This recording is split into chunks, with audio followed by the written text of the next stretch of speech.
अस्सलामुअलैकुम स्टूडेंट्स। आज का हमारा टॉपिक ऑफ डिस्कशन है वेपर प्रेशर। जैसे कि लास्ट वीडियो में हमने लिक्विड की पहली कैरेक्टर इवेपोरेशन के बारे में बात की थी, आज हम बात करेंगे वेपर प्रेशर और इस पर इफेक्ट करने वाले फैक्टर्स। वेपर प्रेशर को समझने से पहले हमें ये समझना पड़ेगा कि वेपर प्रेशर किस सूरत में होगा और किस सूरत में हम सिर्फ इवेपोरेशन के बारे में बात कर सकेंगे।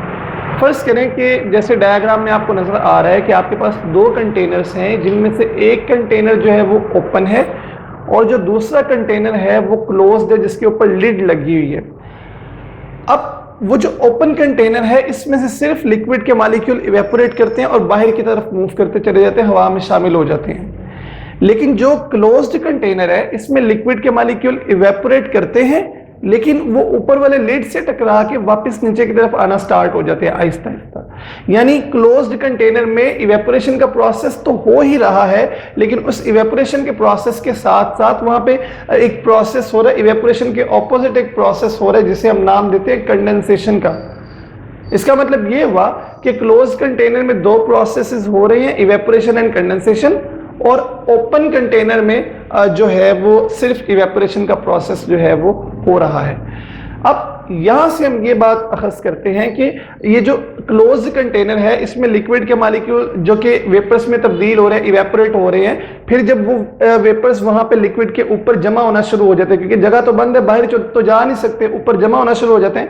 फिर जब वो ज्यादा तादाद में जमा हो जाते हैं तो वो कोशिश करते हैं कि वो इकट्ठे होकर वापस नीचे की जानिब मूव करने लग जाए, यानी कंडेंस होना शुरू हो जाए। तो इवेपोरेशन और कंडेंसेशन एक दूसरे के ऑपोजिट चीजें हैं। इवेपोरेशन है लिक्विड का वेपर्स में तब्दील होना, और वेपर्स का दोबारा लिक्विड में तब्दील होना जो है वो कंडेंसेशन कहलाता है।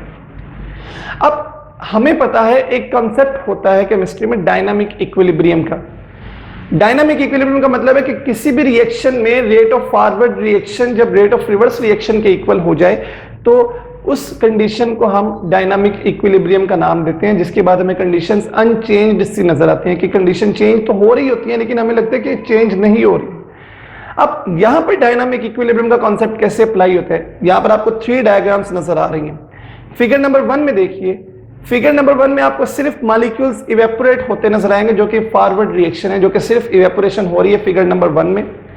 फिगर नंबर 2 में आप ये देखते हैं कि इवेपोरेशन तो हो रही है, लेकिन इवेपोरेशन के साथ थोड़ी सी कंडेंसेशन भी शुरू हो गई है। इसका मतलब कि रिवर्स रिएक्शन भी स्टार्ट होना शुरू हो गया है फिगर नंबर 2 में। और फिगर नंबर 3 में अगर हम देखें तो फिगर नंबर 3 में इवेपोरेशन के साथ साथ कंडेंसेशन भी इक्वल स्पीड के साथ टेक प्लेस कर रही है। इसका मतलब ये हुआ कि फिगर नंबर 3 में डायनामिक इक्विलिब्रियम कायम हो चुका है, जिसमें रेट ऑफ इवेपोरेशन और रेट ऑफ कंडेंसेशन एक दूसरे के इक्वल है। तो डायनामिक इक्विलिब्रियम वेपर प्रेशर में उस अमल को नाम देते हैं कि जिसमें रेट ऑफ इवेपोरेशन और रेट ऑफ कंडेंसेशन एक दूसरे के इक्वल हों। अब चलते हैं वेपर प्रेशर की डेफिनेशन की तरफ। बाज बच्चे कंफ्यूज होते हैं कि वेपर प्रेशर की तारीफ किस तरह की जाए। वो समझते हैं कि लिक्विड के मॉलिक्यूल जो प्रेशर लगाते हैं वो वेपर प्रेशर ऊपर की जानिब होता है, लेकिन ऐसा नहीं होता। हमने हमेशा बात करनी है वेपर प्रेशर की डेफिनेशन में क्लोज्ड कंटेनर की। मोस्टली हम बात किसके बारे में करते हैं, क्लोज्ड कंटेनर के बारे में, कि लिक्विड के मॉलिक्यूल क्लोज्ड कंटेनर से इवेपोरेट होते होते ऊपर जमा हो जाते हैं। फिर वो जो ऊपर जमा हुए वेपर्स होंगे वो लिक्विड की सरफेस के ऊपर प्रेशर लगाएंगे, और उस प्रेशर को हम नाम देते हैं vapour pressure of that liquid. और ये वेपर प्रेशर की तारीफ हम हमेशा इक्विलिब्रियम के दौरान करते हैं, यानी the pressure of vapours of a liquid exerted on the liquid surface, यानी लिक्विड के सरफेस पे जो वेपर्स अब लिक्विड के प्रेशर लगा रहे हैं in equilibrium with that liquid, उस लिक्विड के साथ इक्विलिब्रियम में, मतलब लिक्विड के मॉलिक्यूल इवेपोरेट भी हो रहे हैं और लिक्विड के मॉलिक्यूल जो है वो जो इवेपोरेटेड मॉलिक्यूल है वेपर्स वो कंडेंस भी हो रहे हैं। उस इक्विलिब्रियम के दौरान जो वेपर्स के मॉलिक्यूल वेपर्स जो है वो लिक्विड के सरफेस पे जो प्रेशर लगा रहे हैं उस प्रेशर को हम नाम देते हैं वेपर प्रेशर का। आगे चलते हैं। वेपर प्रेशर से हम ये मुख्तलिफ बातें जो है वो अखज़ कर सकते हैं कि कौन कौन से ऐसे फैक्टर्स हैं जो वेपर प्रेशर पर को डिटरमिन करते हैं, वेपर प्रेशर पर असरअंदाज होते हैं। तो हम एक इदारा हमारा है national testing system. National testing system के नाम से हमने याद रखना है NTS, nature of liquid temperature and size of molecule, जो कि 3 फैक्टर्स हैं which will affect vapour pressure mostly. और यहां पर मेजरली जो हम इफेक्ट डिस्कस करेंगे वो इफेक्ट ऑफ टेम्परेचर को डिस्कस करेंगे। सबसे पहले जो माइनर हमारे सिलेबस में इतना खास मौजूद भी नहीं है, साइज ऑफ मॉलिक्यूल्स को डिस्कस कर लेते। तो आपने ये याद रखना है कि हमेशा जो लार्ज साइज के मॉलिक्यूल्स होंगे वो वेपर प्रेशर जो है वो कम लगाएंगे, और जो स्मॉल साइज के मॉलिक्यूल्स होंगे उनका वेपर प्रेशर ज्यादा होगा। इसका मतलब जिस मॉलिक्यूल का वजन कम है उसको ग्रेविटी के अगेंस्ट इवेपोरेट करना आसान है, जिस मॉलिक्यूल का वजन ज्यादा है उसका ग्रेविटी के अगेंस्ट इवेपोरेट करना मुश्किल है। इसका मतलब जब उसके वेपर्स ही नहीं बनेंगे तो वेपर का प्रेशर भी नहीं लगेगा। तो vapour pressure size of molecule के इनवर्सली प्रोपोर्शनल है। जितना साइज ऑफ मॉलिक्यूल ज्यादा होगा उतना वेपर प्रेशर कम होगा, और जितना साइज ऑफ मॉलिक्यूल कम होगा उतना वेपर प्रेशर जो है वो ज्यादा होगा। अगले फैक्टर को डिस्कस करते हैं, नेचर ऑफ लिक्विड्स। लिक्विड की जो नेचर है वो वेपर प्रेशर पे किस तरह से असरअंदाज होती है। हमारे पास 2 तरह के लिक्विड होते हैं, एक लिक्विड होता है पोलर और एक लिक्विड होते हैं नॉन पोलर। हम जानते हैं कि पोलर लिक्विड जो होते हैं उनके मॉलिक्यूल्स में इंटरमॉलिक्यूलर फोर्सेस मौजूद होती हैं due to unequal sharing of electrons, जैसा कि आपको पोलर मॉलिक्यूल में नजर आ रहा है HCl के एग्जांपल में, कि क्लोरीन ने हाइड्रोजन से इलेक्ट्रॉन को अपनी तरफ खींचा हुआ, जिसकी वजह से क्लोरीन पे नेगेटिव चार्ज और हाइड्रोजन पे पॉजिटिव चार्ज आ जाता है। फिर ये नेबरहुड मॉलिक्यूल्स के साथ मिलकर इंटरमॉलिक्यूलर फोर्सेस जनरेट करते हैं। अब इन इंटरमॉलिक्यूलर फोर्सेस की वजह से एक मॉलिक्यूल दूसरे मॉलिक्यूल से एस्केप आउट करने में थोड़ी मुश्किल महसूस करता है, उस इंटरमॉलिक्यूलर फोर्स की जो आपस में उनका कनेक्शन है उसकी वजह से।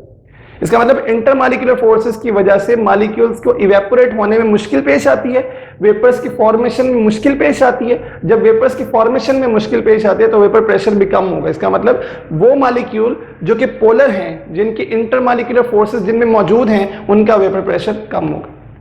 आगे चलते हैं नॉन पोलर मॉलिक्यूल्स की तरफ। तो जो नॉन पोलर मॉलिक्यूल्स हैं वो हम जानते हैं कि उनके दरमियान इलेक्ट्रॉन की इक्वल शेयरिंग होती है और कोई चार्जेस क्रिएट नहीं होते, जिसकी वजह से उनमें वीक वंडरवाल फोर्सेस मौजूद होते हैं, लंदन डिस्पर्शन फोर्सेस कुछ में मौजूद होती हैं जो कि वेरी वेरी वीक होती है, जिनको तोड़ना बहुत आसान है।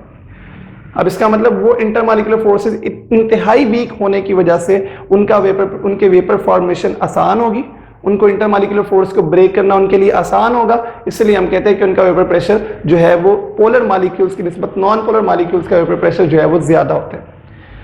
लास्ट फैक्टर को डिस्कस करते हैं जो कि टेम्परेचर के बारे में है। मेजरली बहुत इंपॉर्टेंट शॉर्ट क्वेश्चन इसमें से बनते हैं।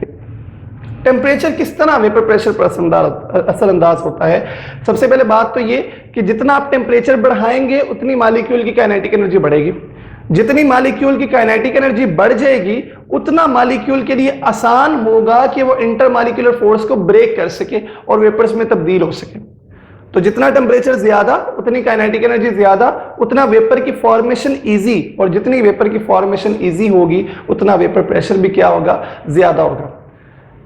हम कुछ एग्जांपल्स यहाँ पे देखते हैं कि टेम्परेचर किस तरह से वेपर प्रेशर पर असरअंदाज होता है। आपको वाटर के वेपर प्रेशर की कुछ वैल्यूज गिवन है। 0 डिग्री सेल्सियस से 100 डिग्री सेल्सियस के दरमियान हमने यहाँ पे कुछ वैल्यूज को सेलेक्ट किया है।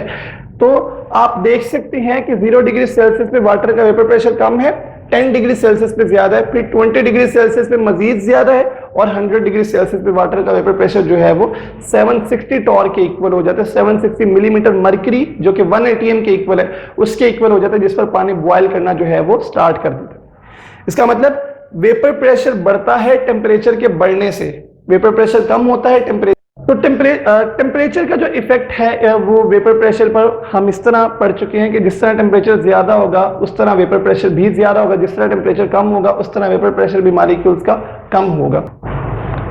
अगर हम आगे बात करें तो हम ये देखते हैं कि अगर एक खास टेम्परेचर हमारे पास मौजूद है, एक पर्टिकुलर टेम्परेचर पर हम वेपर प्रेशर की बात करने लगे हैं, तो पर्टिकुलर टेम्परेचर पर, एक मखसूस टेम्परेचर पर vapour pressure will depend upon intermolecular forces present between the liquids. जैसे कि हम जानते हैं कि वाटर में इंटरमॉलिक्यूलर फोर्सेस मौजूद हैं, हम जानते हैं कि अल्कोहल में इंटरमॉलिक्यूलर फोर्सेस मौजूद हैं, तो उनके वेपर प्रेशर्स भी जो है वो कम होंगे।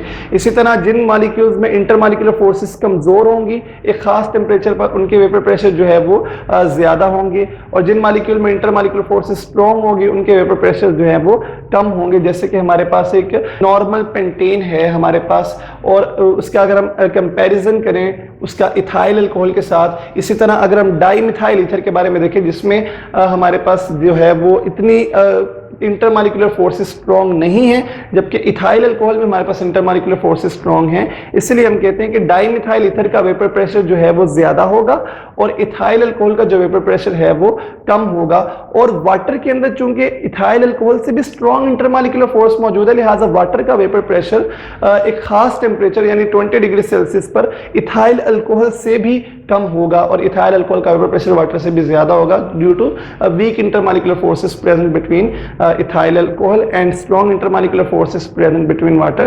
So this was what about vapor pressure, its concept, dynamic equilibrium as established between vapor pressure और उसके factors जो कि MTS की मदद से हमने याद किए। Thank you so much.